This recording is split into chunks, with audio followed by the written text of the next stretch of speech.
山治抱着路飞避开一颗又一颗炮弹，终于安全地登上了桑尼号，全团欢呼。从做客蛋糕岛经历一波又一波的挫折之后，草帽团终于全团相聚。乔巴和布鲁克看到路飞安然无恙，激动得泪流满面。路飞被惊醒，嘀嘀咕咕地说道：“你们呀，我可是等了很久啊！”乔巴激动地问：“路飞，你赢了卡塔库利吗？”路飞微微一笑：“当然。”接着倒头又睡了过去。不知不觉，四木居率领的舰队已经靠近了许多，这一批舰队的数量也很是惊人。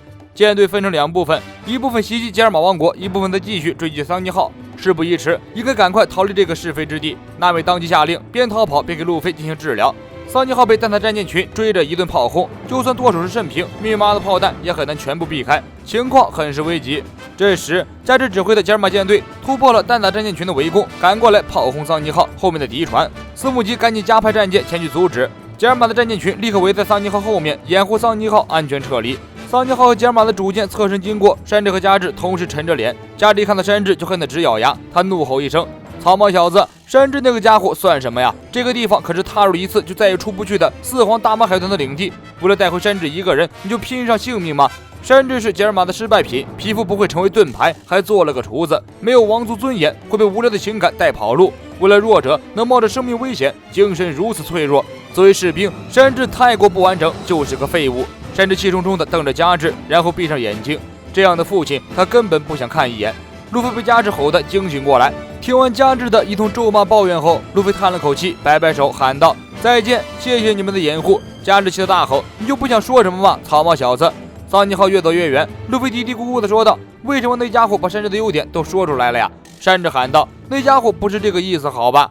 慎平开心地大笑起来。果然，草帽团是最棒的一伙。加洛特跳上瞭望台，警惕地观察四周，结果这一看吓了一跳，因为在桑尼号正前方的迷雾中，依然有大批的舰队等在那里。大马海团到底是有多少军舰？这么一通轰炸都没有轰炸完，这下子桑尼号被彻底的两面夹击了。桑尼号进入了舰队的射击范围，像网一样密集的炮弹打了过来。就在大家惊慌失措的时候，大幅的魔人赶到，举起大砍刀砍向加洛特，前有舰队，后有魔人，魔人斩！山治眼疾腿快，跳上空中，一脚拦下了魔人的砍刀。后方斯木吉拔出自己的长剑，准备也参与一下子。纳美惊讶地发现敌船出奇的快，仔细观察才发现，这些追过来的舰队全部都是装载了外桨的轮船，速度快的一批。就连一路沉着冷静的慎平也慌得一头冷汗，难道颠簸了一路要在这里栽了吗？桑尼号已经被打出了好几个窟窿，海水呼呼地涌进船内，炮击还在不断，干部们也在虎视眈眈。草帽一伙已经是瓮中之鳖，把他们击沉。就在主角绝望，反派得意的时候，海底突然涌出一个黑影，将敌人的中战舰顶上了天，会让老大的人不可原谅。大家定睛一看，原来是秃头海怪，曾经那个疯子渔人海贼范德的手下，现在是太阳海贼团的得力干将之一。慎平大呼不妙，跳入海中一看，果然不出所料，秃头海怪来了，就意味着所有太阳海贼团的成员都到了。深海里，以太阳海贼团副船长阿拉丁为首的众渔人海贼悉数到齐，众人拔刀亮剑，看到慎平后齐呼一声：“我们来送你了，慎平老大！”慎平愣住了，这些兄弟们实在是太乱来了。阿拉丁笑着说道：“快回去草帽小子的船上吧，海峡士兵的新航路就由太阳海贼团来打开。”阿拉丁一声令下，全体渔人海贼团跃出水面，和海上的敌人厮杀起来。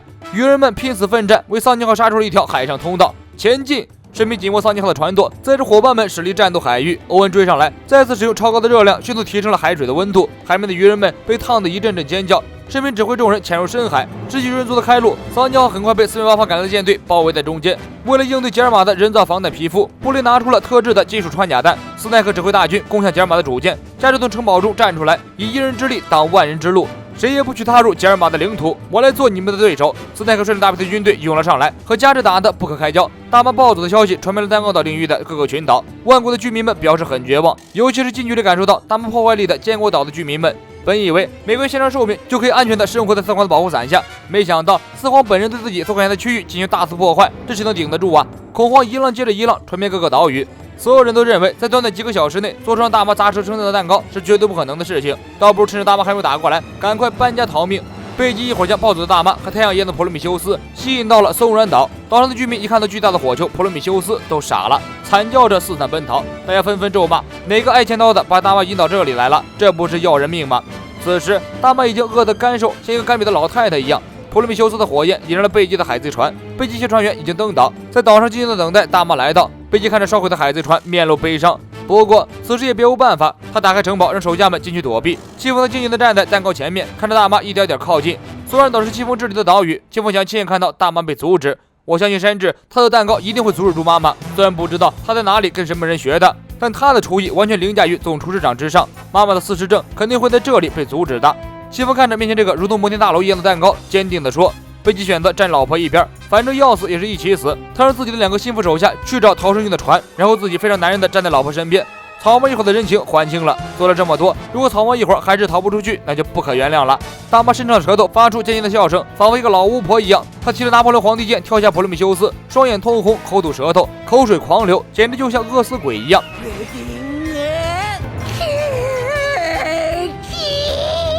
蒙多尔指挥部紧急联系了在场的特约报道员佩罗斯佩罗。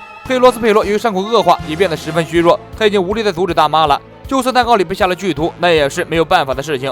佩罗斯佩罗和兄弟姐妹们分析了一下当前的局势，目前的情况大致可以分成3种。由于蛋糕里的剧毒，大妈吃下去后当场暴毙。第2种，蛋糕里的剧毒对大妈无效，但是蛋糕十分难吃，这样大妈的癫痫就无法阻止，大妈还会继续破坏国家。第3种就是蛋糕里的剧毒不管用，但是蛋糕很好吃，大妈的癫痫被成功阻止。只有第3种奇迹出现，才是蛋糕岛所有居民的生路。所以请大家做好觉悟吧，整个大马海团，整个万国的生命，希望都寄托在这个蛋糕上面。希望极其渺茫，蛋糕岛的群岛陷入绝望和恐慌之中。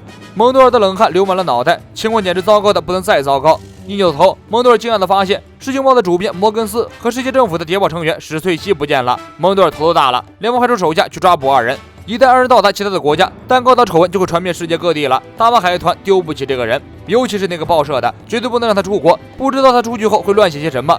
大妈来到结婚蛋糕面前，再也按耐不住内心的激动，熄灭了火焰之后，迫不及待地走向蛋糕。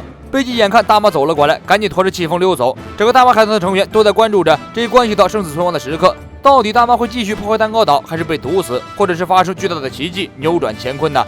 大妈的手伸向了结婚蛋糕，抓起大妈奶油塞进嘴里。佩罗斯佩罗、蒙多尔等人心都要提到嗓子眼了。大妈一口接着一口不断地将奶油塞进嘴里，猛吃了几口之后，大妈突然停下动作，张大嘴巴，浑身颤抖，手臂僵硬地定在了空中，那样的好像随时都要爆炸一样。一声尖叫，大妈从蛋糕上跌了下来，重重地摔在了地上。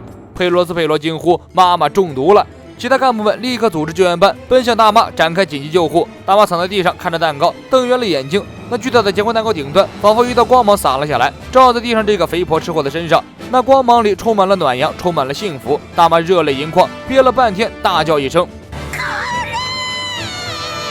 这香甜，简直无法想象，就是这个结婚蛋糕。”山治的杰作唤起了大妈儿时的记忆。大妈想起了那时候的生日宴会，伙伴们围坐在一起，齐声喊道：“玲玲生日快乐！”在大妈欢快的歌声中，一名炮弹击中了桑尼号，火焰立刻吞没了整艘船。佩罗斯佩罗到现在还不相信蛋糕里没有下毒，一定是大妈惊人的体质化解了蛋糕中的剧毒。